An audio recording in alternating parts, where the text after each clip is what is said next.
Assalamualaikum warahmatullahi wabarakatuh. Innal hamdalillah nasta'inuhu wa nastaghfiruhu wa nu'minu bihi wa natawakkalu alayhi wa na'udzu bihi min shururi anfusina min sayyiati a'malina. من يهديه الله فلا مضل له ومن يضلل فلا هادي له. أشهد أن لا إله إلا الله وحده لا شريك له وأشهد أن سيدنا ومولانا وحبيبنا محمدا عبده ورسوله. اللهم صل وسلم وبارك عليه وعلى آله وأصحابه والتابعين لهم إلى يوم القيامة. أما بعد، فقد قال تعالى في كتابه الكريم: إن الذين قالوا ربنا الله ثم استقاموا تتنزل عليهم الملائكة ألا تخافوا ولا تحزنوا وأبشروا بالجنة التي كنتم توعدون.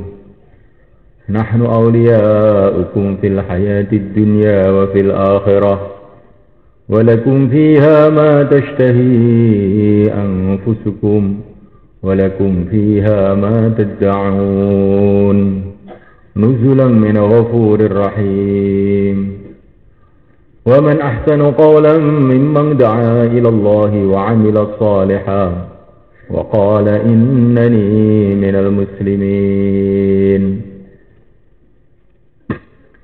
ولا تستوي الحسنة ولا السيئة ادفع بالتي هي أحسن فإذا الذي بينك وبينه عداوة كأنه ولي حميم. وما يلقاها إلا الذين صبروا وما يلقاها إلا ذو حظ عظيم.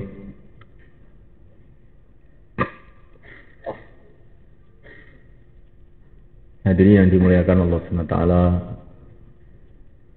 para sesepuh, para ulama, hadirin semua, akramakumullah, rahimakumullah.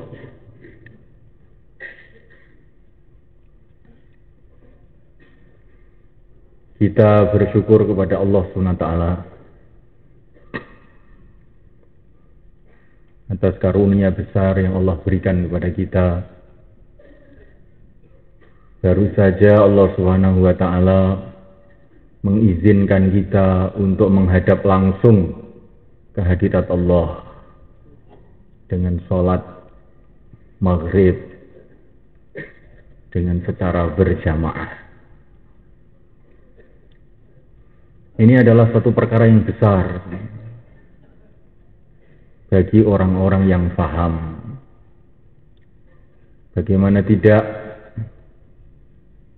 baru saja kita menghadap Allah Jalla Jalaluhu, pencipta alam semesta, raja segala raja, penguasa bumi, penguasa langit, pemilik dunia, pemilik akhirat, yang menentukan seluruh nasib kita, nasib keluarga kita, nasib negara kita, nasibnya raja-raja, nasibnya rakyat, nasibnya orang kaya, nasibnya orang miskin, nasibnya jin, nasibnya manusia, nasibnya malaikat.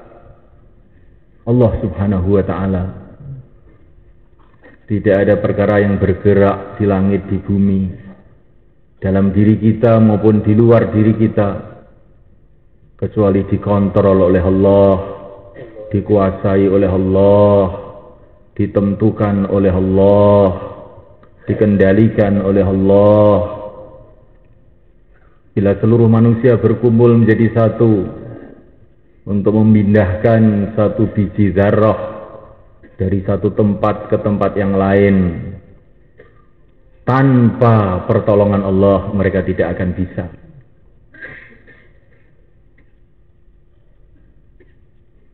Kullun min indillah, segala sesuatu hanyalah dari Allah Subhanahu wa taala. Baru saja kita menghadap kepada Allah yang Maha Rahman, yang Maha Rahim, yang Maha Kaya, yang menciptakan alam semesta dengan kun, jadilah maka jadi. Baru saja kita menghadap kepada Allah yang Maha Kasih Sayang kepada hambanya. Maka ini bagi orang yang beriman satu perkara yang sangat-sangat besar, yang harus disyukuri dengan sebenar-benarnya. Kemudian semulaikan Allah Ta'ala, kita ditolong lagi oleh Allah untuk berzikir macam-macam zikir. La ilaha illallah wahdahu la syarikalah, lahul mulku wa lahul hamdihi wa yumit wa huwa ala kulli syai'in qadir. Yang dikatakan oleh yang mulia baginda Nabi sallallahu alaihi wasallam, barang siapa zikir demikian 10 kali, maka Allah akan kirimkan satu pasukan malaikat yang bersenjata yang akan menjaga dia sampai pagi. Kalau dia baca habis subuh, dikirim pasukan malaikat bersenjata sampai waktu maghrib. Ini satu perkara besar. Kemudian kita ditolong untuk membaca tasbihat, subhanallah, alhamdulillah, Allahu Akbar, 33, 34, yang ini akan mencuci kotoran-kotoran dosa dari diri kita. Kita ditolong oleh Allah SWT untuk sholat berjamaah. Sholat 2 rakaat saja kalau kita tahu hasilnya nanti pada hari kiamat, maka kita tidak akan bisa melupakannya. Kalau kita dikasih umur 1000 tahun pun tidak cukup untuk mensyukurinya. Karena sholat 2 rakaat lebih mahal dari dunia dengan segala isinya.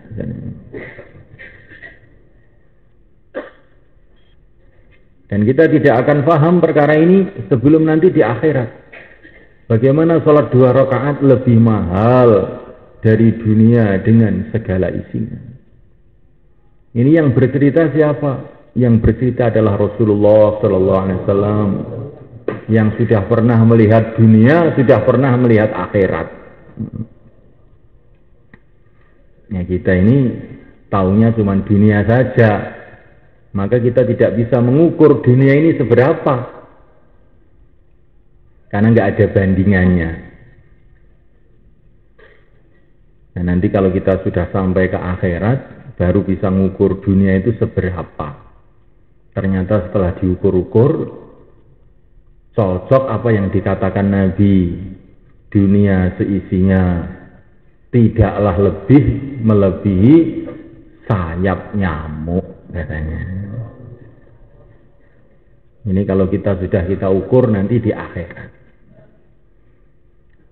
Dunia yang diperebutkan oleh manusia, yang dibangun bertahun-tahun oleh manusia, teknologi-teknologi yang dibangga-banggakan oleh negara-negara, ternyata sampai di akhirat dihitung-hitung nilainya berapa?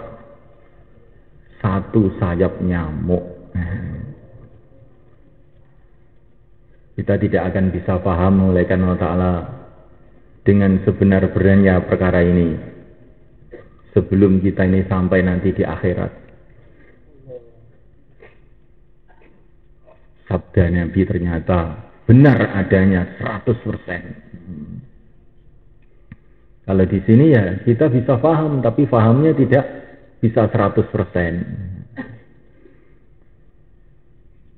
Seumpama kita paham 100%, 50% saja, kita akan gembira meledak-ledak. mungkin jantung kita akan pecah karena gembira. Hadirin dimuliakan Allah Subhanahu wa taala. Ini salat 2 rakaat, belum lagi nilainya salat jamaah lebih besar lagi. Kalau salat jamaah itu dengan 2 orang, maka pahalanya akan dilipatkan 27 tingkatan. Nah, kalau yang salat 3 orang, maka lebih banyak lagi. Kalau 4 orang, lebih banyak lagi. Kalau 1000 orang sholat, 2000 orang, bagaimana derajat sholat kita ini?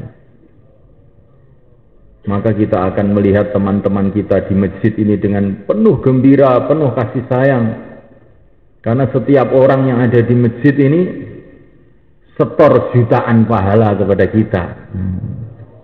Sebetulnya itu. Hadirin dimuliakan Allah Subhanahu wa taala, kita mau belajar berpikir nih secara iman seperti ini. Berpikir secara iman.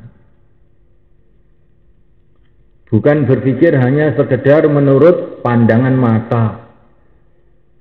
Kalau kita berpikir hanya sekedar mengikuti pandangan mata saja, ya kita ini seperti orang-orang yang kafir, mereka.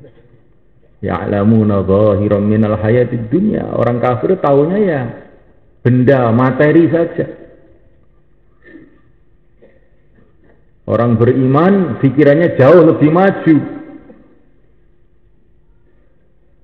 Berpikir menurut berita para nabi, para rasul. Berpikir menurut berita dari pencipta alam semesta ini. Menilai apa-apa mengikuti penilaian penciptanya. Yang bisa menilai yang sebenarnya itu siapa? Penciptanya, Allah Subhanahu wa ta'ala. Yang penilaian ini dibawa oleh utusan-utusan Allah, para nabi, para rasul. Yang terakhir baginda Muhammad alaihissalam, diriwayatkan oleh para ulama-ulama sampai kepada kita. Inilah penilaian yang benar 100%. Kalau penilaian manusia, ini banyak kelirunya. Nah, mulai kan otak penilaian yang hasil dari otak manusia itu banyak kelirunya. Yang kemarin dikira besar, ternyata kecil. Yang dikira kecil, ternyata besar. Beribu-ribu tahun manusia itu menganggap bahwa matahari itu kecil, 1 piring saja. Tapi setelah lama, sekian lama tertipu dengan mata ini, setelah otak manusia tambah maju, mereka baru sadar. Ternyata mereka telah ditipu oleh matanya. Ternyata matahari itu besar sekali. Nah, mulaikan Allah Ta'ala. Ini bagaimana penilaian mata ternyata keliru. Setelah sekian lama manusia ditipu, akalnya manusia bertambah, ilmunya bertambah, ternyata matanya keliru. Begitu juga malaikat Allah Ta'ala penilaian akal manusia ini. Akal itu cuma 1 liter saja. Maka nanti pada hari kiamat banyak yang terkejut. Dikira sholat itu barang biasa. Ternyata barang luar biasa. Ternyata zikir itu perkara besar. Ternyata agama itu perkara yang sangat-sangat penting. Kalau di dunia ini ya kebanyakan manusia, kebanyakan akal manusia menganggap agama ini ya penting gitu, tapi bukan sangat-sangat penting, itu enggak. Ya penting. Ngarene agama wis semrawut. Nah. Jadi agama ini sekedar kayak bumbu saja. Kalau enggak ada agama itu enggak enak gitu tak. Tetapi semulaikan wa ta'ala, kalau orang berpikir lebih maju lagi, berpikir mengikuti arahan para nabi, para rasul, agama ini bukan perkara penting, perkara yang sangat-sangat penting, bahkan perkara yang terpenting, bahkan tidak ada perkara yang lebih penting daripada agama. Karena agama inilah yang akan mendatangkan ridho Allah kepada kita bila kita amalkan, yang akan mendatangkan murka Allah bila kita tinggalkan. Jadi ini mulaikan Allah SWT. Kemudian Allah memberikan karunia lagi kepada kita, karunia yang lebih besar lagi, yaitu kita duduk dalam majelis fikir.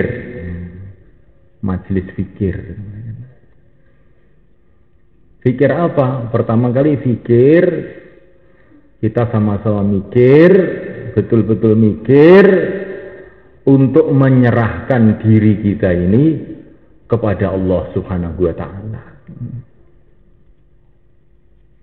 Sebagaimana yang kita ucapkan dalam sholat tadi, inna sholati wa nusuki wa mahyaya wa mamati lillahi rabbil alamin. Kalau kita ini sudah menyerahkan diri kita total kepada Allah, barulah diri kita ini menjadi barokah. Baru diri kita ini menjadi bernilai. Kalau diri kita ini kita serahkan kepada Allah SWT. Sebagaimana diisyaratkan dalam Al-Quran, kata para ulama, lihatlah tongkat Nabi Musa, sebuah kayu kering yang tidak ada nilainya apa-apa.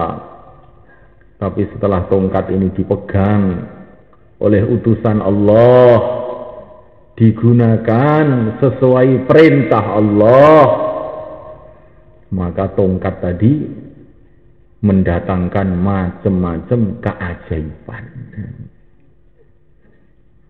Tapi ketika tongkat itu belum digunakan sesuai dengan perintah Allah, maka tongkat tadi masih biasa-biasa saja. Ya tongkat gitu aja. Tapi ketika tongkat itu digunakan untuk perintah Allah, hei Musa, pukulkanlah tongkatmu ke lautan, maka lautan langsung jadi jalan tol. Hei Musa, lemparkanlah tongkat itu ke tukang sihir, maka tukang sihir berubah jadi wali-wali. Hei Musa, pukulkanlah tongkat itu ke batu, tiba-tiba batu keluar 12 air mata air. Kapan ini tongkat ini begitu hebat ini kapan? Ketika dipegang Nabi Musa, digunakan ikut perintah Allah. Nah kita ini begitu juga kan, diri kita ini sudah nggak ada harganya apa-apa. Jadi kalau diri kita ini kita serahkan kepada Allah, maknanya kita gunakan hanya untuk taat kepada Allah sesuai dengan petunjuk Rasulullah SAW, maka baru diri kita ini ada harganya. Sayyidina Abu Bakar As-Siddiq radhiyallahu ta'ala anhu ketika belum menyerahkan dirinya kepada Allah sesuai dengan arahan Rasulullah, ya hanya sekedar Abu Bakar ibnu Abi Quhafah, pedagang Mekah, ombyoan. Nah, temannya itu ombyoan, banyak sekali orang-orang seperti itu. Tetapi semulaikan Allah Ta'ala setelah Abu Bakar menyerahkan dirinya total kepada Allah dan Rasulnya, maka jadi Abu Bakar As-Siddiq yang hidupnya penuh dengan barokah di mana saja beliau berada. Begitu juga Sayyidina Umar bin Khattab radhiyallahu ta'ala anhu, sebelum menyerahkan dirinya kepada Allah dan Rasulnya, ya hanya sekedar pendekar jagoan Mekah, tidak aja senengannya gelut. Tetapi semulaikan Allah Ta'ala setelah menyerahkan dirinya kepada Allah dan Rasulnya, menjadi Umar Al-Faruq yang kalau berjalan setan-setan pun pada lari. Persia ambruk, Romawi ambruk, kebatilan ambruk karena perjuangan Sayyidina Umar bin Khattab radhiyallahu taala. Bilal ibn Abi Rabah ketika belum menyerahkan dirinya kepada Allah dan Rasulnya, maka beliau ini hanya sekedar budak hitam yang dijual di pasar yang tidak ada harganya sama sekali. Tetapi ketika beliau telah menyerahkan dirinya kepada Allah dan Rasulnya, maka telah menjadi asbab kebaikan untuk jutaan orang di seluruh dunia. Begitu mulianya Bilal radhiyallahu ta'ala sehingga Nabi mengatakan, "Hei Bilal, saya mendengar terompah kamu terdengar di surga." Bilal masih ada di Madinah, terompahnya itu sudah terdengar di surga. Kapan itu? Bukan setelah beliau diangkat jadi bupati, bukan setelah beliau diangkat jadi jenderal, bukan setelah beliau diangkat jadi apa, setelah beliau menyerahkan dirinya total kepada Allah dan Rasulnya. Maka inilah yang kita ingin pikirkan sekarang ini semuanya kan. Selagi kita ini, kehidupan kita ini menyerah kepada nafsu kita, kemauan kita, kemauan makhluk-makhluk apapun saja yang kita pikirkan siang dan malam, apa mau saya, apa mau istri saya, apa mau anak saya, apa mau tetangga saya, apa maunya nafsu saya, maka kita belum ada harganya. Tapi kalau kita sudah berubah berpikirnya, apa maunya Allah, apa yang disukai Allah, apa yang tidak disukai oleh Allah, itu yang kita pikirkan siang dan malam, maka kita ini baru ada harganya. Ada harganya. Kehidupan kita akan penuh dengan barokah. Hadirin dimuliakan Allah Subhanahu wa taala. Dan kita dalam duduk dalam majelis ini bukan hanya mau menyerahkan diri kita kepada Allah dan Rasulnya, tetapi semulaikan Allah Ta'ala, kita juga berpikir bagaimana anak kita, istri kita, keluarga kita, dan seluruh umat ini menyerahkan diri mereka kepada Allah dan Rasulnya, sehingga kehidupannya dipenuhi dengan barokah, kebaikan, hidayah, ketenangan, ketentraman. Kita berpikir bagaimana keadaan umat di kampung kita ini, kampung-kampung sekitarnya, umat yang ada di negeri-negeri tetangga kita, umat yang ada di ujung-ujung dunia. Kalau itu yang kita pikirkan mulaikan Allah Ta'ala, maka kita dalam majelis ini akan dihitung berbuat baik kepada jutaan manusia. Maka bagaimana nilainya majelis ini? Bahkan kita bukan hanya berpikir untuk manusia saja, karena baginda Nabi SAW diutus untuk manusia dan jin, maka kita berpikir untuk jin juga. Bagaimana jin-jin yang ada di Pakisaji, ya, yang ada di Gunung Lawu, ya, semua itu dapat hidayah dari Allah SWT. Roro Kidul, dia dapat hidayah, nggak merusak orang tapi malah jadi asbab hidayah. Nah, mulai kan Allah Subhanahu Wa Taala, Allah berkuasa, karena Nabi itu diutus untuk seluruh alam. Tapi kita dakwah kepada jin, tidak harus kita ini datang ke pantai selatan, malaikat tidak. Ini ceritanya Nabi itu dakwah kepada manusia, jin itu sudah katut sendiri. Ketika Nabi dakwah di Taif, semua orang menolak. Maka Nabi sholat di Wadun Nakhil, maka jin-jin pun pada datang mendengarkan bacaan Quran beliau, dan mereka pada masuk Islam.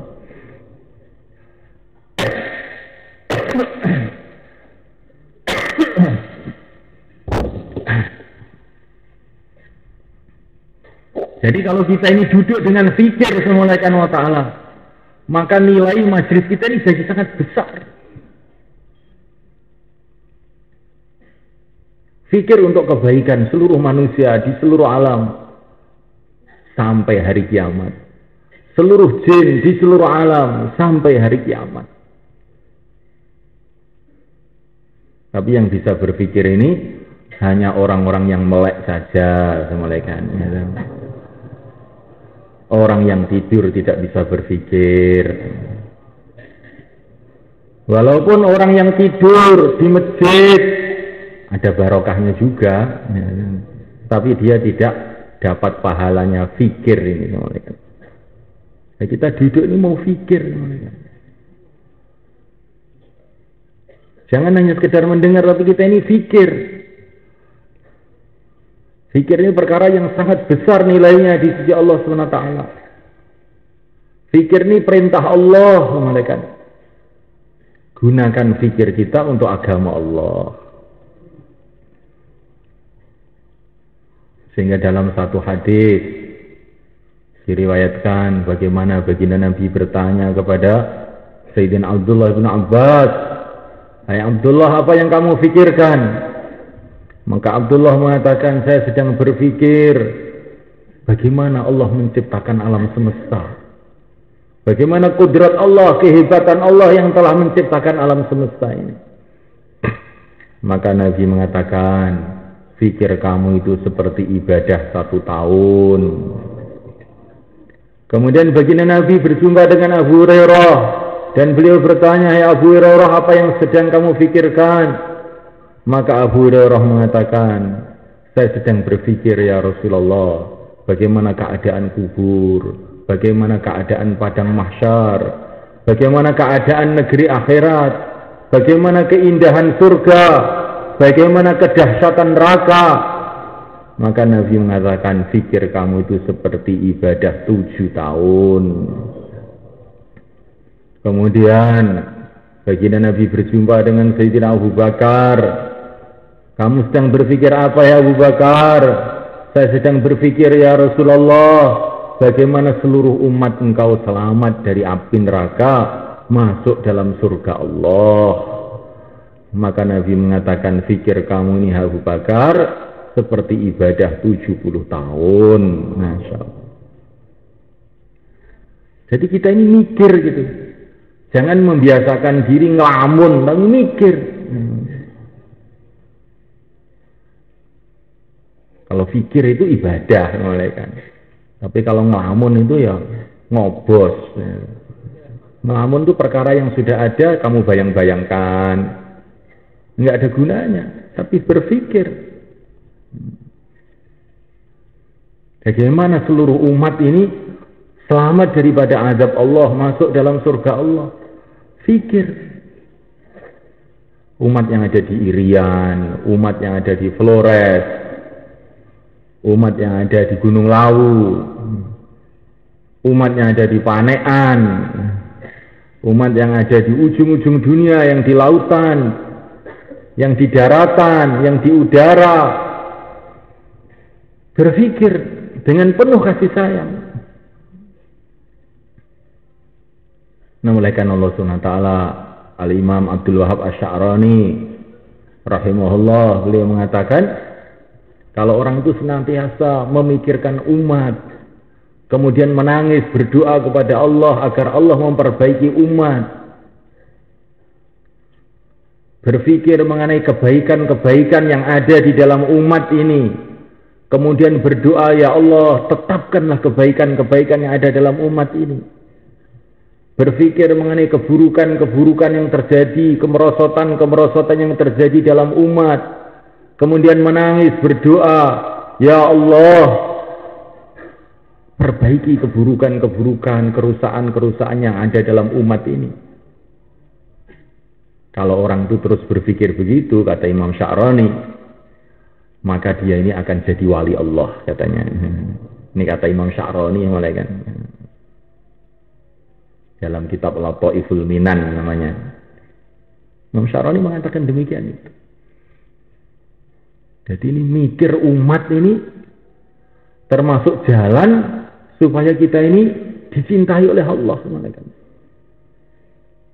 Dan itu sebetulnya hadisnya juga ada, irhamu man fil ardi arrahimuna yarhamuhumur rahman, irhamu man fil ardi yarhamkum man fis sama. Maka Syekh Yusuf rahimahullah beliau mengatakan, apakah kamu ingin dicintai oleh Allah, menjadi kekasih Allah? Kamu ingin? Tentu saja. Kalau kamu ingin jadi kekasih Allah, ini jalannya mudah. Ar-Rahimuna yarhamuhumur Rahman. Sayangi umat ini. Kamu nanti disayangi oleh Allah. Maka kamu akan jadi kekasih Allah. Jadi kalau orang itu nggak mikir umat, nggak belak malaikat. Allah, akhir zaman ya sepanjang ini nah, ini bahaya malaikat. Ini tanda-tanda ini gawat yang malaikat ini. Jadi orang masa bodoh itu bahaya. Kita harus ada kerisauan terhadap keadaan umat ini. Kalau kita ini sudah masa bodoh, ini maknanya Allah tidak sayang sama kita.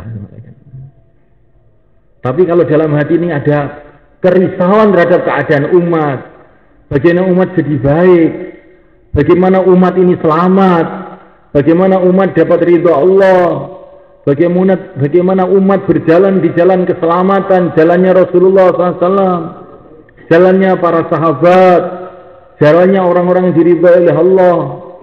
Kalau ada kerisauan demikian ini tanda-tandanya kita ini dicintai oleh Allah. Tapi kalau sudah nggak mikir umat, ini sudah bahaya.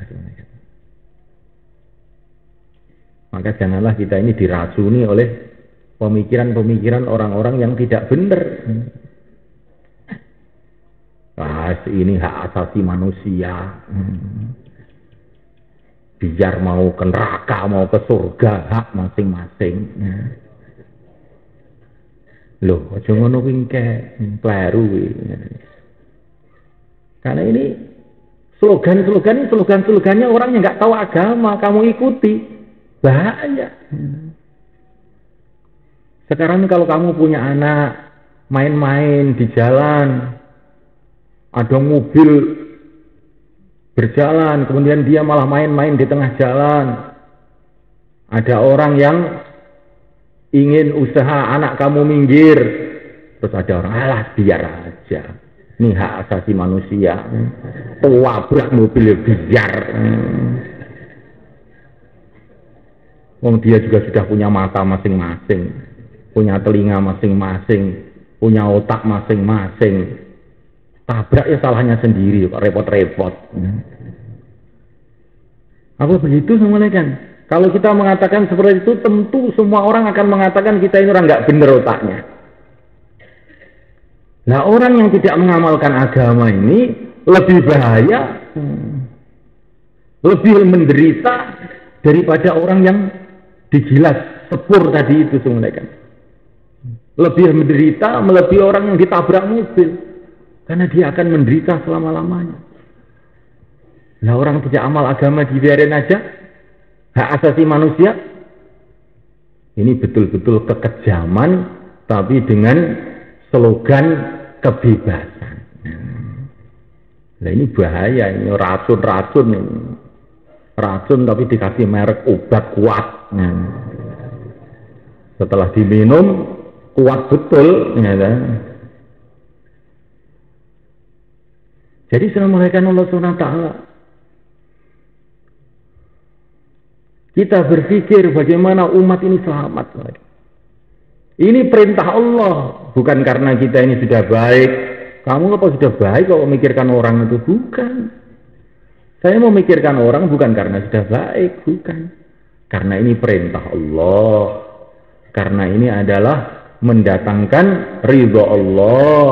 Karena ini akan mendatangkan sayangnya Allah kepada aku. Sebagaimana yang disabdakan Rasulullah SAW. Jadi mikir orang itu bukan karena kita sudah baik, bukan. Bahkan kalau kita ini memikirkan orang lain, maka Subhanahu wa ta'ala Allah akan mudahkan kita membaiki diri kita sendiri. Wallahu fi aunil abdi maka al-abdu fi auni akhih. Kalau orang itu menolong saudaranya, maka Allah akan tolong dia. Kalau kita ini berpikir bagaimana saudara-saudara saya jadi baik, jadi selamat, maka semuanya kita sendiri akan mudah jadi baik, mudah jadi selamat. Ini janji Allah SWT. Jadi dakwah ini semuanya Allah Ta'ala hakikatnya bukan untuk orang lain. Yang terpenting itu justru untuk diri kita sendiri. Wa man jahada fa innama yujahidu li nafsih. Barang siapa berjuang, sesungguhnya perjuangannya itu ya kembali pada dirinya sendiri. Kembali pada dirinya sendiri. Orang-orang dunia pun begitu, berjuang, nanti akhirnya yang untung dirinya sendiri. Nah, agama juga begitu, kalau kita ini berjuang, yang paling dicintai oleh Allah justru kita sendiri. Orang itu kelihatannya dunia itu kan berjuang, berjuang dalam bidang ekonomi. Nanti yang paling dapat duit dia sendiri. Biasanya begitu itu. Berjuang memperbaiki negara, nanti dia ya akan jadi kepala negara. Jadi berjuang akhirnya kembali pada dirinya sendiri. Agama juga begitu. Kalau kita ini terus berjuang untuk agama, maka kemuliaan-kemuliaan yang Allah berikan itu pertama kali justru kepada kita sendiri. Maka jangan kita ini ada pikir ini perlunya orang gitu loh, jangan.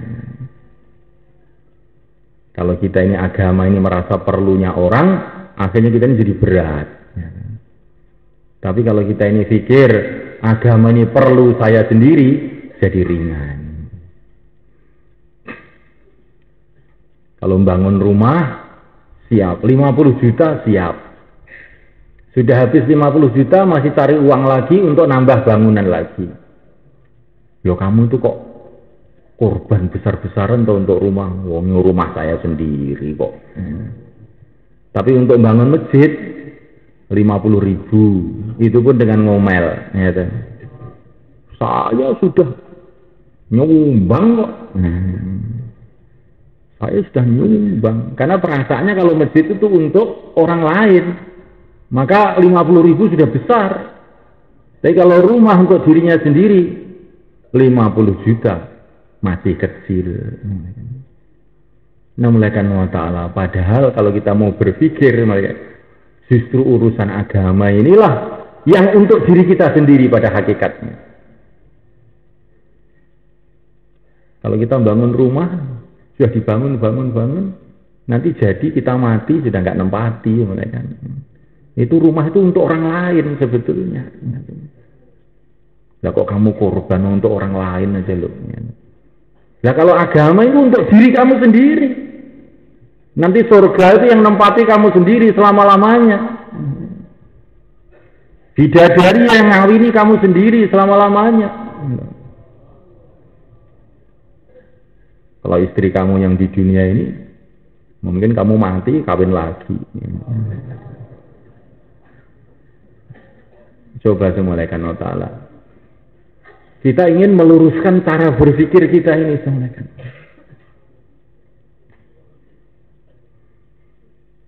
Maka semulaikan Allah SWT, kita duduk sama-sama di sini untuk berpikir. Untuk diri kita dan untuk seluruh umat. Bagaimana kehidupan yang cuma sebentar ini, kita ini beruntung yang sebesar-besarnya. Dunia ini cuma sebentar saja. Maka kita harus cari pekerjaan yang paling menguntungkan untuk kita. Pilih pekerjaan yang paling menguntungkan. Apa ya kira-kira? Apa yang paling menguntungkan itu? Yang paling menguntungkan itu semulaikan Allah Ta'ala, kita tanya kepada Rasulullah SAW. Kita lihat Rasulullah SAW, itu yang paling menguntungkan. Karena Rasulullah itu sudah melihat dunia, melihat akhirat, melihat bumi, melihat langit. Sekolahnya itu sampai Sidratul Muntaha. Maka kalau kamu ingin cari pekerjaan apa yang kira-kira paling bagus, hasilnya paling besar, nah ikutilah Rasulullah SAW. Kalau pekerjaan-pekerjaan yang tidak dipilih oleh Rasulullah SAW, itu saya khawatir itu nanti hasilnya malah kecil, bahkan bisa-bisa nggak ada hasilnya, bahkan bisa-bisa malah bahaya buat kita. Maka kalau kita mau milih pekerjaan, orang yang paling cerdas seluruh dunia, orang yang paling alim seluruh dunia, wa kulluhum min rasulillahi multamisun rashfan minal bahri ila akhir apa lupa saya gharfan minal bahri aw rashfan minad diyami. Jadi ilmunya orang seluruh dunia ini semuanya dibandingkan dengan ilmunya Rasulullah SAW ini hanyalah seperti setetes air laut. Makanya perkara kalau sudah dapat penilaian Rasulullah, nah ini sudah mesti pas 100%. Kalau yang nilai kok bukan Rasulullah, wah khawatir nanti malah keliru nanti. Nah, oleh karena Allah Subhanahu wa taala, maka setelah Rasulullah itu mendapatkan ilmunya segala ilmu. Ilmunya para nabi, ilmunya para rasul, ilmunya para malaikat, pengalamannya bumi langit sudah jeduk semua menghadap langsung kepada Allah. Maka apa yang beliau buat, apa pekerjaan apa yang beliau pilih, maka dihabiskan siang malam beliau ini dalam usaha mengamalkan agama dan menyebarkan agama. Dari rumah ke rumah, dari orang ke orang, dari kampung ke kampung, dari suku ke suku, setiap orang diajak, ayyuhan nas, qulu la ilaha illallah tuflihu. Inilah pekerjaan Nabi sebenarnya.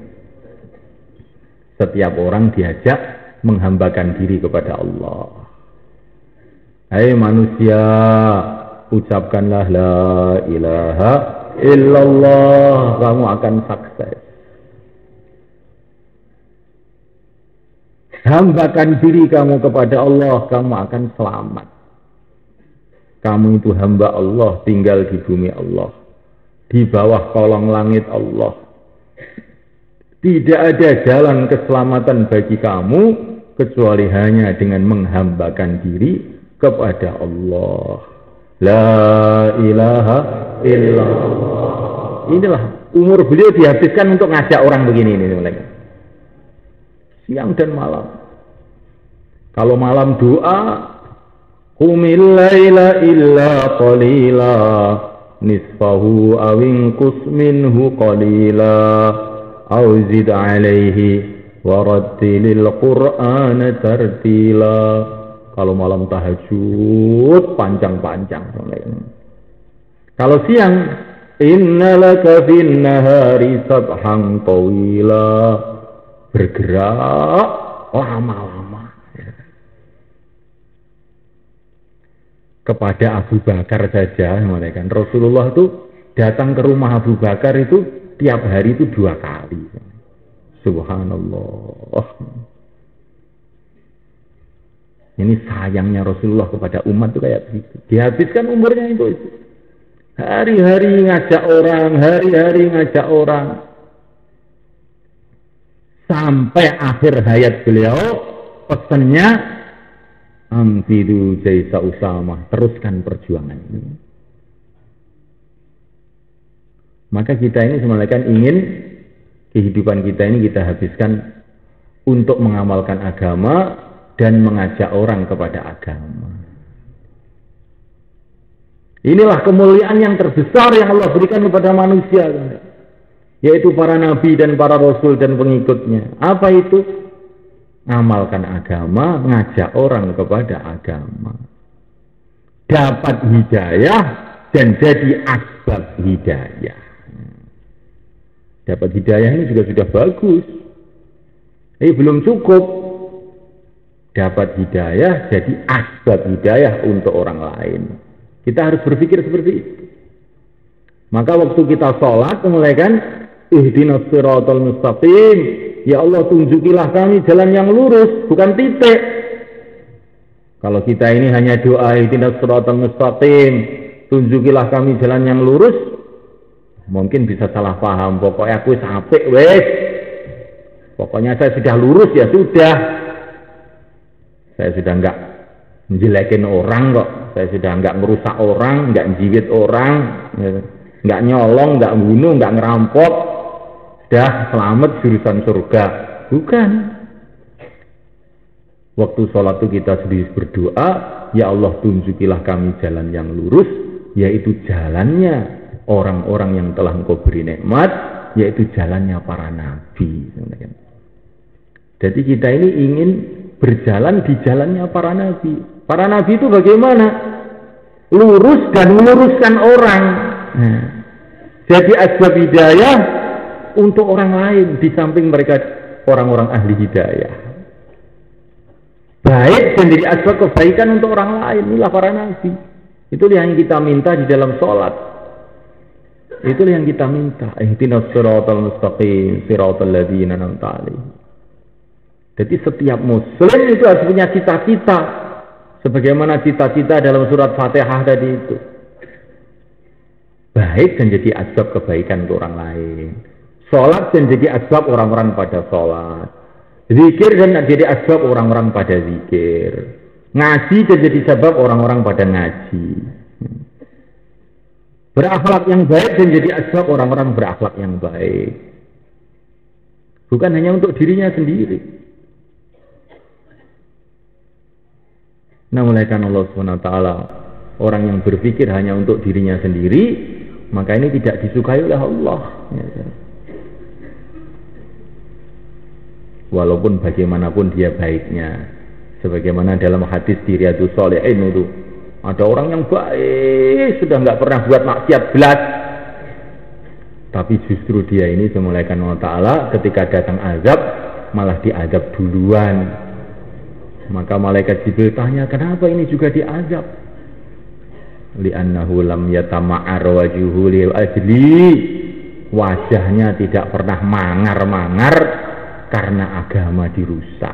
Ya kan? Tidak ada kerisauan terhadap keadaan agama. Walaupun dia sendiri itu baik, tapi kalau nggak ada kerisauan mengenai keadaan agama, dapat azab juga. Maka kita ini harus bagaimana usaha untuk perbaikan diri kita dan mikirkan orang lain sebagai sarana supaya kita ini dapat ridho Allah. Nah, mulaikan Allah Ta'ala. Maka untuk supaya kita ini jadi dapat hidayah, kemudian jadi asbab hidayah untuk orang lain itu bagaimana caranya? Wa kadzalika ja'alna minhum a'immatan yahduna bi amrina lamma sabaru wa kanu bi ayatina yuqinun. Allah pilih mereka jadi pimpinan-pimpinan hidayah, jadi asbab hidayah untuk orang lain. Kapan? Ketika mereka ini punya dua sifat. Yang pertama kali itu sabar, tabah. Yang kedua kali yakin dengan ayat-ayat Allah, yakin dengan agama. Sabar dan yakin. Syaratnya pertama kali itu sabar. Maka para nabi memberi contoh kepada kita, malaikat. Seluruh para nabi itu pertamanya itu diterjunkan oleh Allah Subhanahu wa taala dalam suasana-suasana yang sulit, malaikat. Seluruh para nabi, suasana-suasana yang sulit, suasana kerajaan Fir'aun, suasana kerajaan Namrud, suasana Persia Romawi dan kejahilian yang luar biasa. Dalam suasana-suasana yang sulit itulah para nabi diutus oleh Allah. Untuk apa? Untuk ngajari kita ini sabar. Maka para nabi ini subhanallah ya. Ketika sabar akhirnya itu sukses. Para nabi, para rasul mulai kan dalam memperjuangkan agama tidak dibekali harta, tidak dibekali kekuasaan. Kekuasaan di tangan Fir'aun, harta di tangan Fir'aun. Sudah, Nabi Musa nggak punya harta, nggak punya apa-apa. Tapi semulaikan Allah Ta'ala punya perkara yang lebih dahsyat dari itu. Apa itu? Punya hubungan dengan Allah. Nah, di sini ini.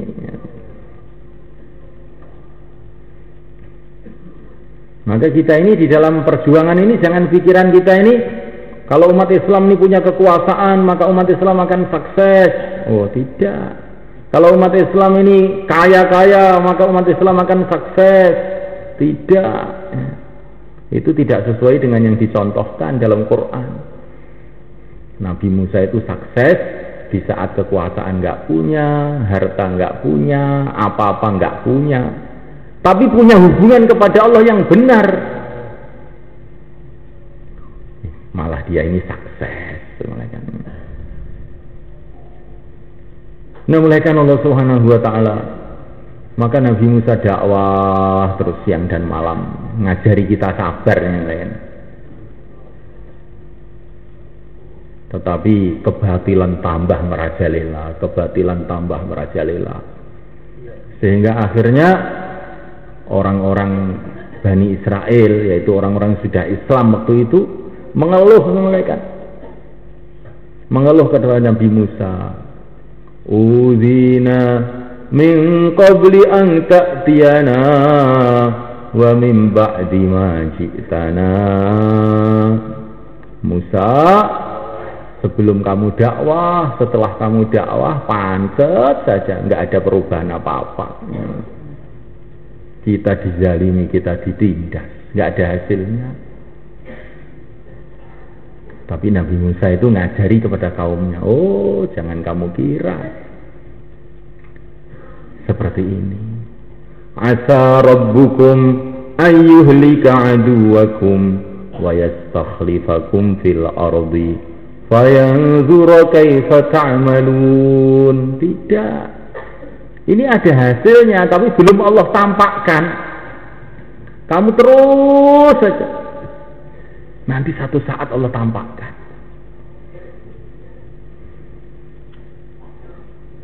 Nabi Musa doa, dakwah, doa. Akhirnya datang firman Allah. Qad ujibat da'watukuma fastaqima. Hei Musa, Harun, doa kamu sudah saya terima. Pokoknya kamu terus istiqomah saja. Tapi zahirnya itu nggak ada perubahan apa-apa. Fir'aun tuh tambah merajalela saja. Nabi Musa dakwah ndonga. Walaupun kaumnya yang juga sudah pada sebagian itu sumpek karena kok kelihatannya nggak ada hasil apa-apa. Tapi Nabi Musa itu ngajari kepada kaumnya dan ngajari kepada kita ini sabar terus saja. Setelah genep 40 tahun, lah tiba-tiba Fir'aun itu ditenggelamkan di tengah lautan oleh kan. Ya. Sudah habis. Ya. Kam taraku min jannati wa uyun wa zuru'in wa maqamin karim. Istana-istananya Fir'aun ditinggalkan.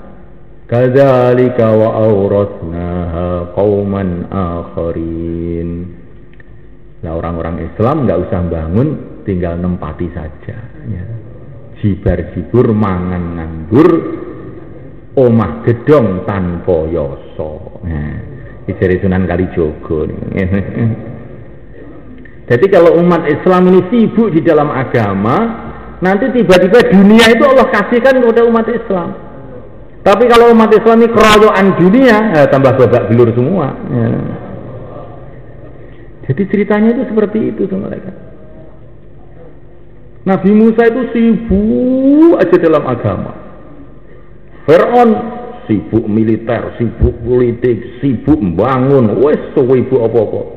Tiba-tiba setelah sibuk dibuang ke lautan, rumahnya ditinggali Bani Israel. Tapi Bani Israel itu Masya Allah mereka. Setelah mereka kembali ke Mesir, mereka Allah Ta'ala, Fir'aun sudah hilang kekuasaannya ya. Tapi memang Bani Israel itu dulu itu belum terlatih betul dalam amalan. Akhirnya Bani Israel pada kawin sama istri-istrinya orang-orang Mesir, istri-istrinya Fir'aun itu. Akhirnya dipengaruhi sama wanita-wanita Mesir itu, Bani Israel itu. Akhirnya rusak lagi ya.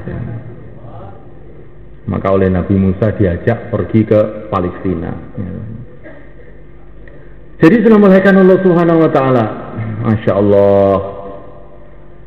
Maka para nabi, para rasul itu diterjunkan oleh Allah Subhanahu wa Ta'ala dalam suasana-suasana yang sulit. Terus mereka ini terus saja dakwah doa, akhirnya datang pertolongan Allah Subhanahu wa Ta'ala. Begitu juga yang mulia baginda Muhammad SAW dengan para sahabatnya di Makkah Al-Mukarramah, tantangan dari segala arah. Tapi mereka terus saja dakwah doa, sibuk dalam amal agama. Tapi tambah banyak amal agama, tambah masalah tambah besar, sampai akhirnya baginda Nabi diusir. Tetapi ternyata ini pengusiran yang baik mereka. Orang itu kalau sibuk dalam agama, musibah-musibah tiba-tiba jadi rahmat. Orang Mekah mengusir Nabi, Nabi keluar dari Mekah, Allah bangkitkan orang Madinah. Tala'al badru alaina min thaniyatil wada'. Orang-orang berbondong-bondong masuk Islam. Jadi sudah mulaikan Allah Ta'ala, kita perlu sabar. Jadi dalam perjuangan ini perlu sabar. Sabar itu bagaimana? Enak, nggak enak, terus saja. Tampak hasilnya, nggak tampak hasilnya, terus istiqomah. Karena ujiannya Allah kepada orang yang amal agama itu, pada awalnya itu kadang-kadang seperti nggak ada hasilnya, begitu. Seperti Siti Hajar dari Sofa Marwa cari air nggak dapat ya. Tapi terus saja Sofa Marwa tiba-tiba keluar air Zam-Zam. Begitu juga kita ini dakwah lagi, ngajak lagi, orang nggak mau terus saja. Tiba-tiba lo kok malah mau sekarang. Ya seperti Siti Hajar tadi itu. Maka amalan itu perlu diulang-ulang terus menerus sampai timbul sifat sabar. Nanti akhirnya Allah datangkan pertolongan. Dakwah perlu diulang-ulang, doa perlu diulang-ulang. Mazalal abdu yaqulu ya Allah, ya Allah, ya Allah hatta yujibahu. Tidak henti-hentinya seorang hamba itu mengucapkan ya Allah, ya Allah, ya Allah. Akhirnya diterima juga doanya oleh Allah. Di doa tidak cukup sekali, dua kali, terus menerus doa. Nanti pada akhirnya itu Allah akan tampakkan hasilnya. Nah ini ujian. Nah ini kalau orang nggak sabar, kula pun ndonga ini nyatane mboten enten hasile. Oh, gak pawaan berarti. Gak pawaan. Jadi kita ini doa nggak ada hasilnya pun terus doa.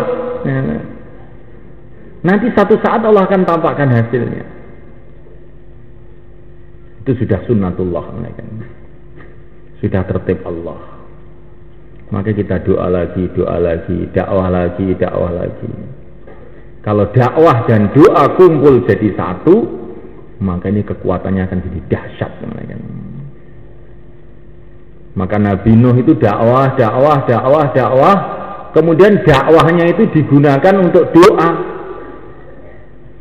Qala rabbi inni da'autu qaumi lailau wa nahara. Dakwah sudah sekian ratus tahun, kemudian dakwahnya itu digunakan untuk doa.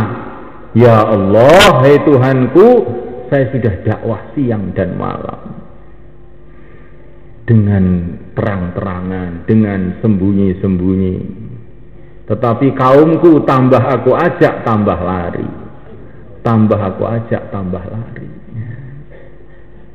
Ini doanya Nabi Nuh. Jadi Nabi Nuh itu dakwahnya digunakan untuk doa. Cerita dakwah di depan Allah. Sedangkan Allah sudah tahu segalanya. Kok Nabi Nuh itu cerita dakwah di depan Allah itu maksudnya apa? Karena Nabi Nuh itu tahu kalau Allah itu mendengar cerita dakwah itu nanti doa-doa akan diterima. Ya, saya ini dakwah yang menyuruh engkau ya Allah. Sekarang saya dapat masalah-masalah begini masalah saya. Ya saya laporan kepada engkau yang nyuruh engkau. Nah, akhirnya wala tukhatibni fil ladzina zalamu innahum mughraqun. Hai Nuh, sudah enggak usah bicara panjang-panjang, itu orang-orang yang zalim itu akan saya tenggelamkan semua itu. Jadi malaikat Allah Ta'ala ini dakwah kalau dengan doa ini kalau sudah kumpul itu dahsyat. Tapi ini pun harus dibarengi akhlak yang baik. Karena orang yang akhlaknya tidak baik, doa-doanya nggak bisa naik langit. Kita harus punya akhlak yang baik dengan orang tua kita, dengan anak kita, dengan istri kita, dengan tetangga kita. Sudah akhlak yang baik, doa juga belum bisa naik kalau kita ini makanannya tidak benar-benar bersih, halal, betul-betul halal. Orang yang makanannya haram, nah ini doanya nggak bisa naik. Jadi dakwah, doa, perbaikan akhlak, dan juga perbaikan muamalah kita. Jangan sampai kita berjual beli dengan cara yang tidak benar. Jangan makan perkara yang haram, Masya Allah. Baru doa-doa kita bisa naik. Kalau doa kita ini naik, maka selesai masalah dunia kita, selesai masalah akhirat kita. Hadirin dimulakan Allah Ta'ala, dan supaya kita ini dapat hidayah dan jadi asbab hidayah, di antaranya semulaikan Allah Ta'ala yang kedua tadi, yakin, mulaikan yakin dengan agama, yakin dengan ayat-ayat Allah. Wa kanu bi ayatina yuqinun. Jadi kalau kita ini amal agama itu dengan yakin bahwa dalam amal agama itu mesti ada kebaikan, dalam amal agama itu mesti ada barokah, dalam amal agama karena ini perintah Allah pasti mendatangkan kejayaan, kesuksesan, kemuliaan. Ini harus kita betul tanamkan dalam hati kita. Walaupun kelihatannya amalan itu berat, menyusahkan kita, kalau sudah perintah Allah, mesti kita pahami itu di dalamnya ada macam-macam kebaikan. Maka Nabi Ibrahim alaihissalam diperintah oleh Allah untuk menyembelih putranya. Oh, ini perintah yang aneh ini. Tapi Nabi Ibrahim itu malah seneng ya malaikat. Gusti Allah ini kalau menyuruh hal-hal yang aneh-aneh ini mesti akan mendatangkan pertolongan yang aneh-aneh juga ini. Karena Allah SWT itu Maha Rahman, Maha Rahim. Nggak mungkin akan ingin mencelakakan aku dan anak-anakku ini, enggak. Bil mu'minina ra'ufur rahim. Ini sifatnya Rasulullah SAW. Nah, mulaikan Allah Subhanahu wa taala, maka Nabi Ibrahim alaihissalam menanggapi perintah Allah itu dengan gembira. Allah Maha Rahman, Allah Maha Rahim. Maka pasti dalam perintah Allah itu ada Rahman Allah, ada Rahim Allah. Kalau anak saya tidak saya sembelih, tapi kalau Allah ingin mematikan anak saya juga tetap mati. Kalau anak saya sembelih, tapi Allah menghendaki umur panjang juga tetap akan umur panjang. Paling cocok dibeleh wae wis. Sembelih anaknya. Ternyata betul. Allah tuh kalau menyuruh perkara yang nggak masuk akal akan mendatangkan pertolongan yang nggak masuk akal juga. Disembelih malah nggak mempan, kan?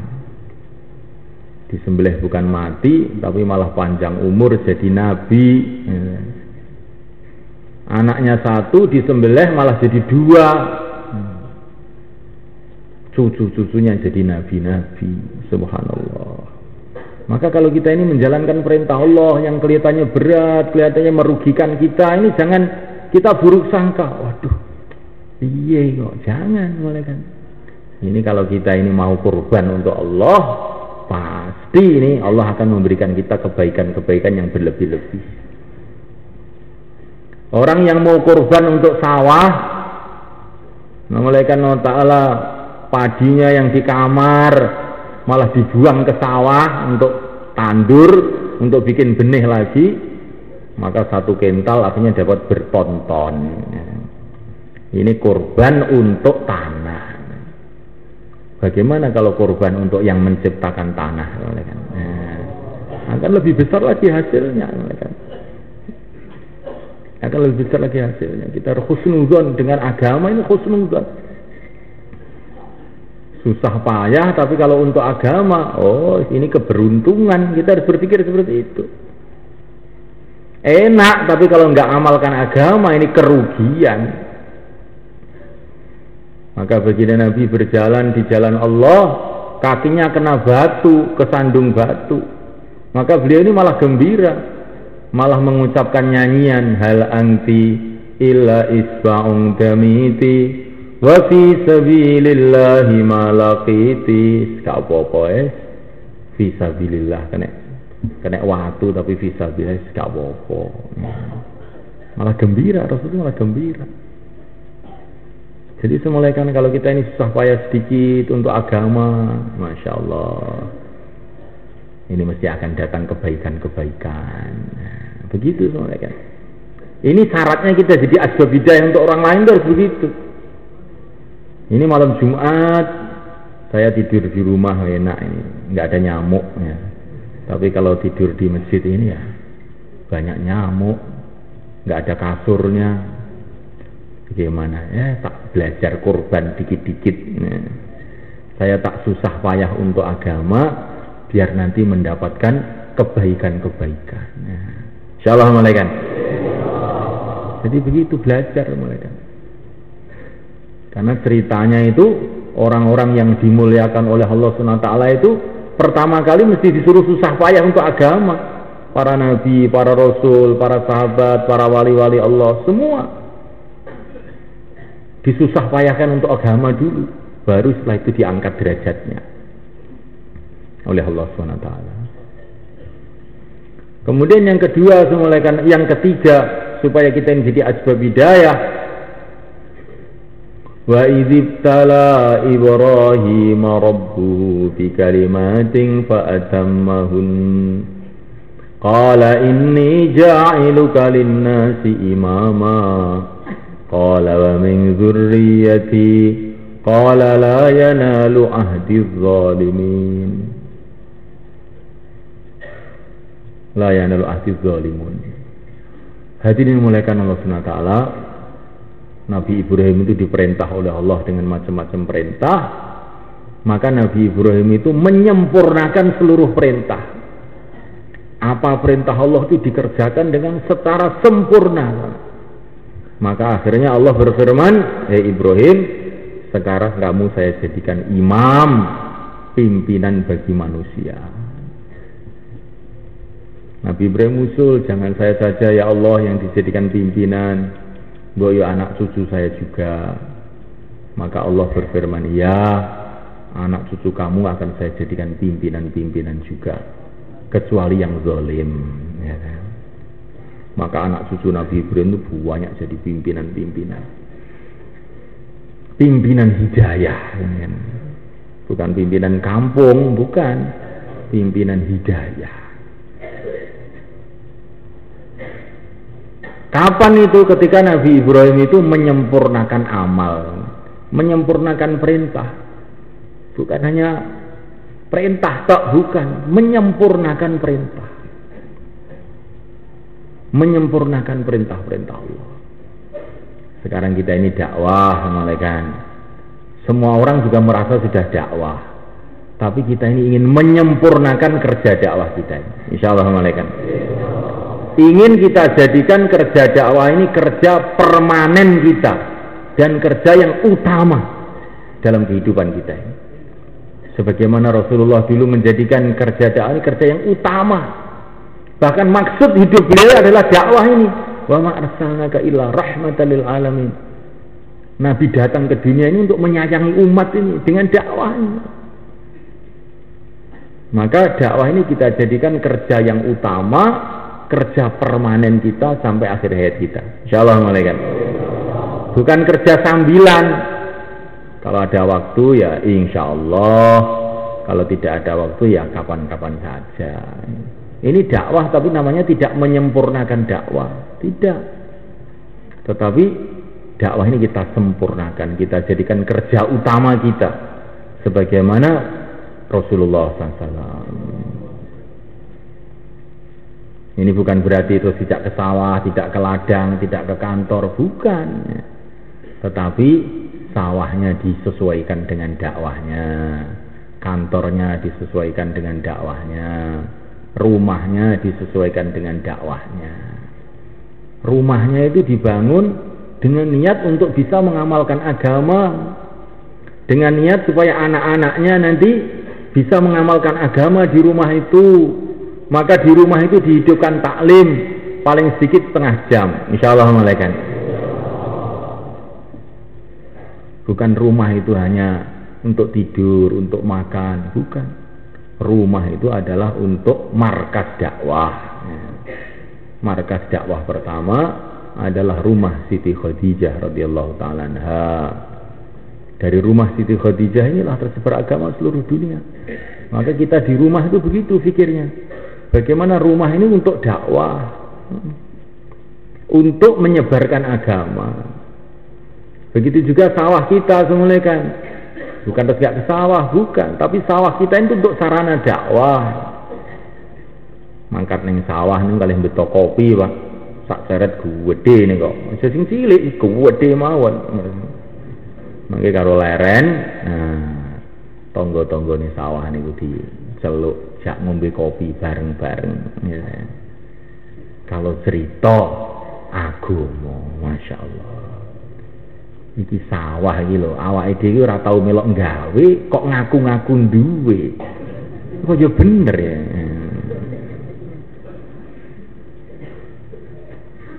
Ini malaikat Allah Subhanahu wa taala. Neng sawah kaya ngene panase. Kaya apa engko ning ora-ora mahsyar, Mbah? Ya.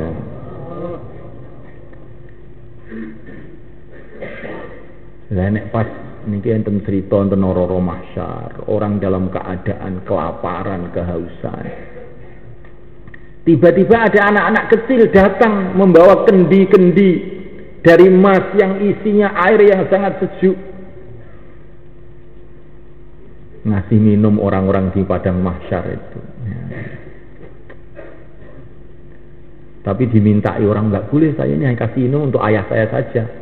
Loh, masya Allah. Ya. Maka ini kita ini di padang mahsyar, Mbah.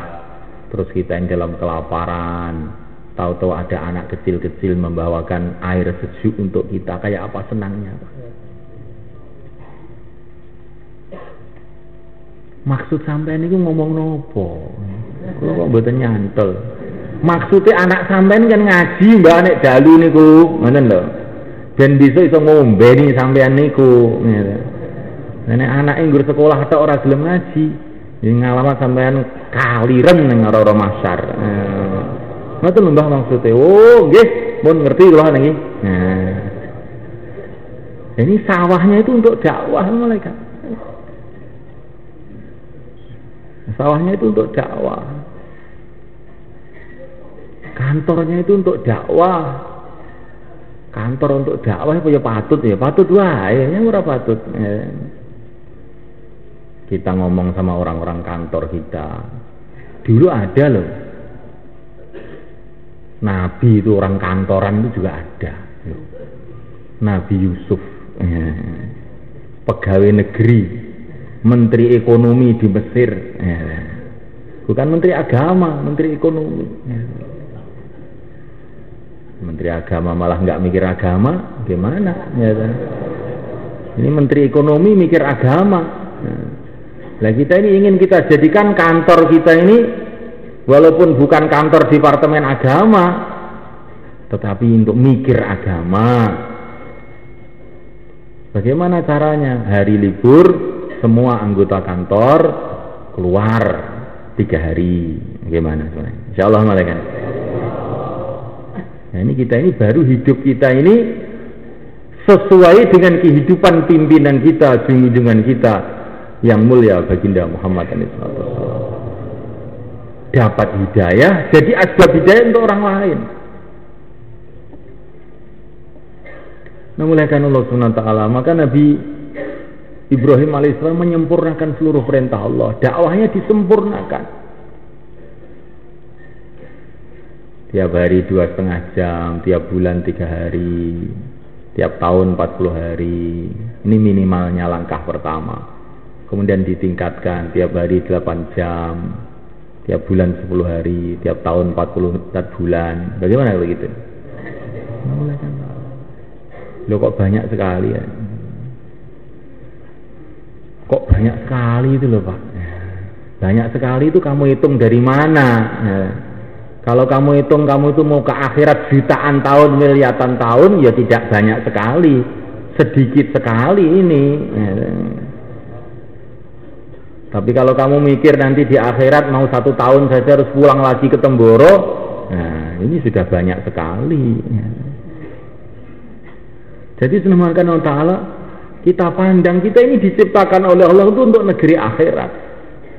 Ketika kita memandang negeri akhirat, maka semulaikan Allah Ta'ala yang jutaan tahun, triliun tahun, subhanallah, pengorbanan apa saja itu kecil untuk akhirat semulaikan jadinya.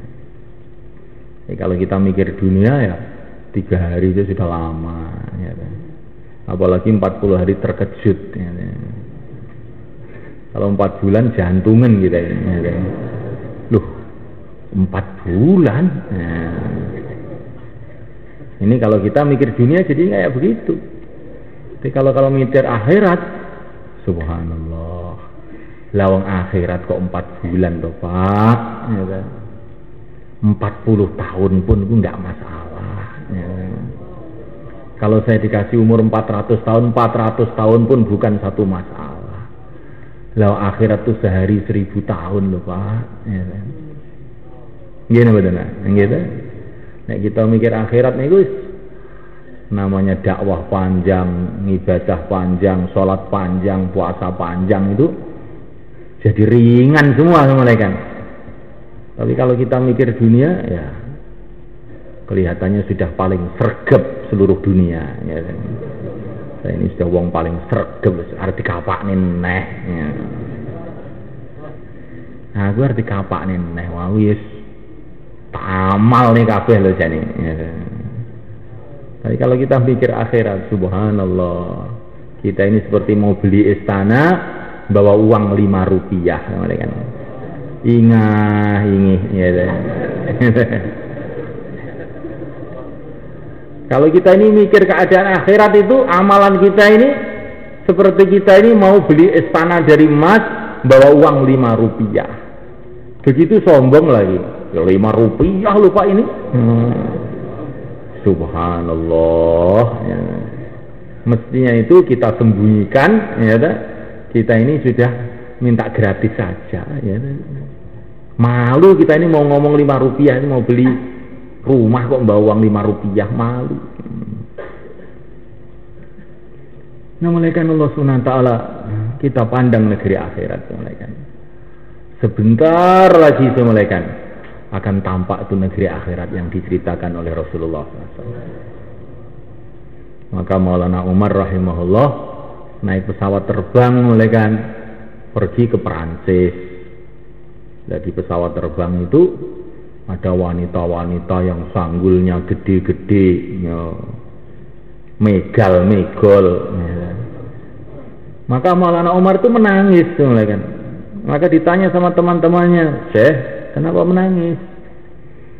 Itu loh, saya pernah dengar sabda Nabi, ada satu golongan ahli neraka yang saya belum pernah melihat. Jadi Nabi itu mengatakan nanti akhir zaman akan ada satu golongan ahli neraka yang saya belum pernah melihat. Zaman ini nggak ada, gitu maksudnya.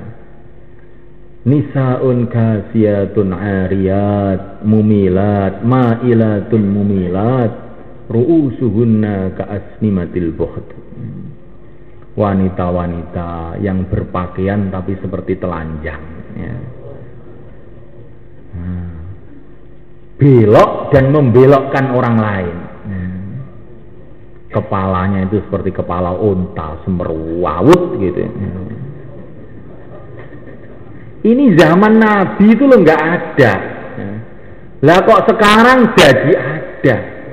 Berarti kata Nabi itu telah jadi kenyataan. Maka kata Nabi mengenai kubur pasti akan jadi kenyataan juga. Kata Nabi mengenai padang mahsyar akan jadi kenyataan juga. Kata Nabi mengenai surga, mengenai neraka akan jadi kenyataan juga. Nah, jadi ahli ilmu itu aneh mulai kan. Melihat wanita malah teringat akhirat. Nah, ini ahli ilmu itu seperti itu. Ada orang pergi ke kota, melihat bangunan-bangunan yang bertingkat-tingkat, Petromas di Malaysia tingkat berapa, 100 tak berapa itu ya. Maka ini kalau orang awam nggak pernah ngaji, hebat ini Malaysia ya. Hebat ya. Kita ini Indonesia bagian bersihkan kasanya tok, nggak bangun-bangun ya. Hebat. Tapi orang ahli ilmu, astagfirullah, ini tanda dekatnya kiamat ini ya. Nabi sudah mengatakan dulu nggak ada begini ini. Nabi sudah mengatakan nanti akhir zaman orang akan membangun bangunan-bangunan yang tinggi-tinggi. Ini tanda kiamat ini. Kita harus cepat-cepat amal agama, jangan ikut-ikutan bangun, nggak usah. Ya.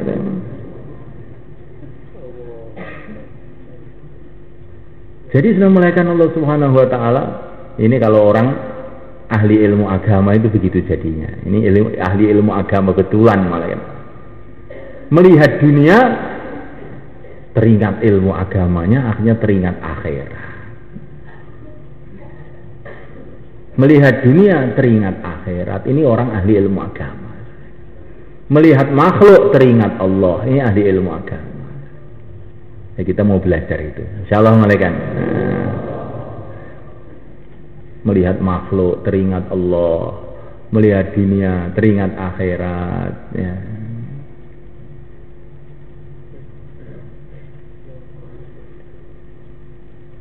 Nah, malaikat Allah Ta'ala kalau itu pikiran kita, maka kita ini jadi orang yang benar nanti. Tidak terkesan dengan suasana-suasana dunia ini. Karena bagaimanapun hebatnya dunia, kekuasaan dunia, Allah. Ya cuma sebentar saja. Maka seorang ulama mengajak santrinya, mari saya ajak jalan-jalan. Kemana Pak Kiai?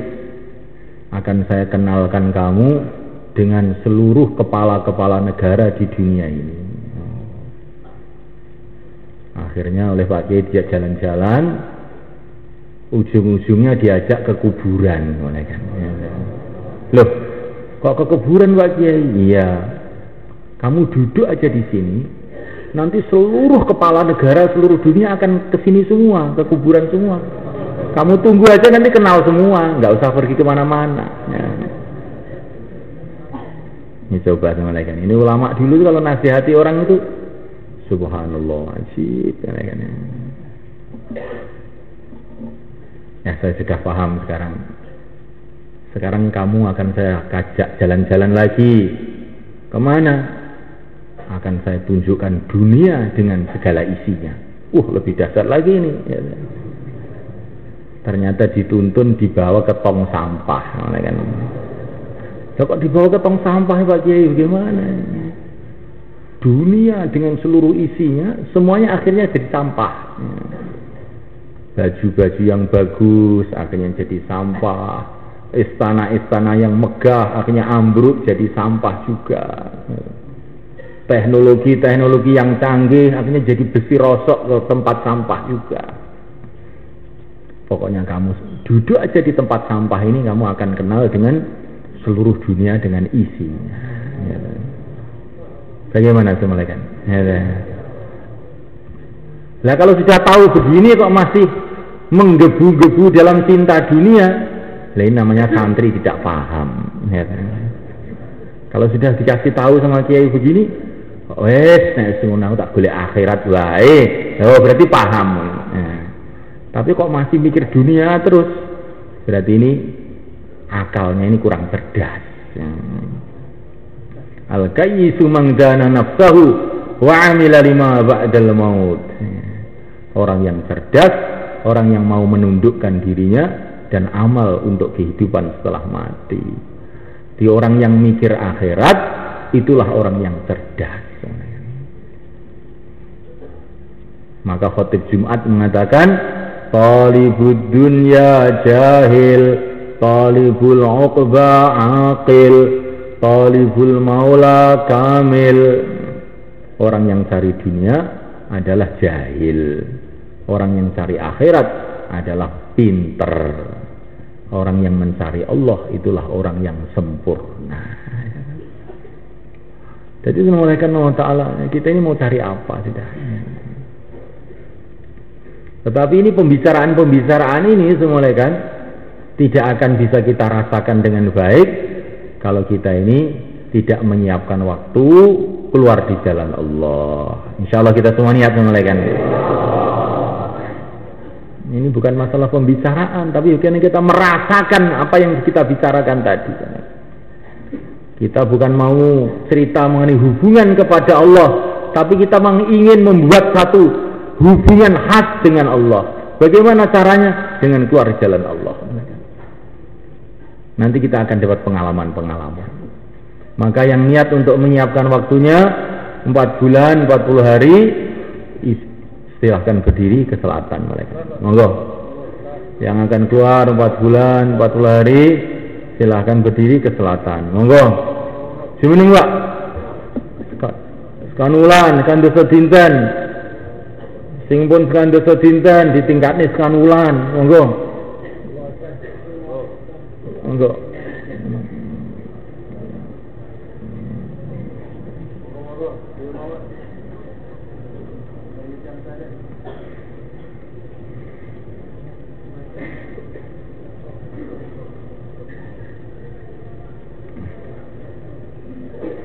Taqabbalallah, jazakumullah. Monggo Pak. Sing badhe sekawan wulan, sekawan dosa dinten, kula aturi jumeneng ngidul sedaya Pak, monggo.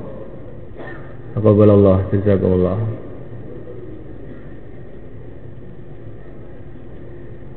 Taqabbalallah, semoga Allah terima, masya Allah. Masya Allah. Dalam zaman yang hiruk pikuk seperti ini semula kan, ada orang berdiri untuk umat, berdiri untuk agama, ini satu perkara yang besar. Masya Allah, ini rahmat Allah yang besar. Kita akan dapat doanya Rasulullah, rahimallahu khulafai alladzina yuballighuna anni. Moga moga, Masya Allah. Moga-moga Allah merahmati wong-wong sing nerusne, wakil nerusne agama niki, ya, Kanjeng Nabi ndongaaken kita. Monggo, nggih. Rahimallahu khulafai alladzina yuballighuna anni. Semoga Allah merahmati wakil-wakilku yang menyampaikan agama dari aku. Masya Allah. Enggak sinten malih Pak monggo. Sekawan wulan kang dosa dinten. Tambah masa, sisa masa, monggo. Tambah masa, sisa masa. Jumeneng sinten lak sing badhe medal? Duwaya jumeneng idul sinten. Seluruhnya berdiri ke selatan insyaallah.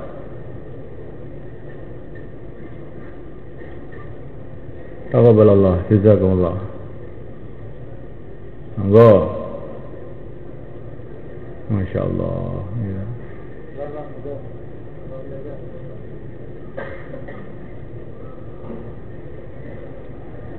Ngurip-ngurip malih perjuangannya Kanjeng Nabi, perjuangannya para sahabat, perjuangannya tiang-tiang rumiyin. Monggo Pak, monggo jumeneng, Masya Allah.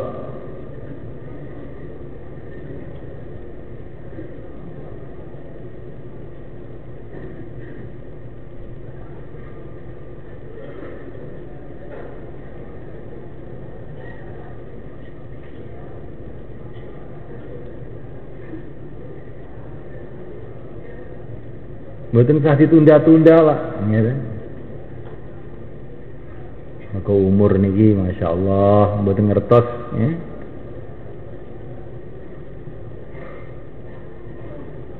Khairul birri ajaluh. Tambah cepet nih urusan agami, tambah sae. Nek ditunda-tunda ya nek umur ijik ya. Niki umur niki nek pun dipendet niki pun mboten saged napa-napa awake dhewe niki. Walaupun ibuke mboten setuju, anake mboten setuju. Wong sak kampung gak setuju. Seluruh dunia gak setuju. Tapi nek Israel dugi ya kudu setuju, ya kan. Mboten enten istilah Israel niki.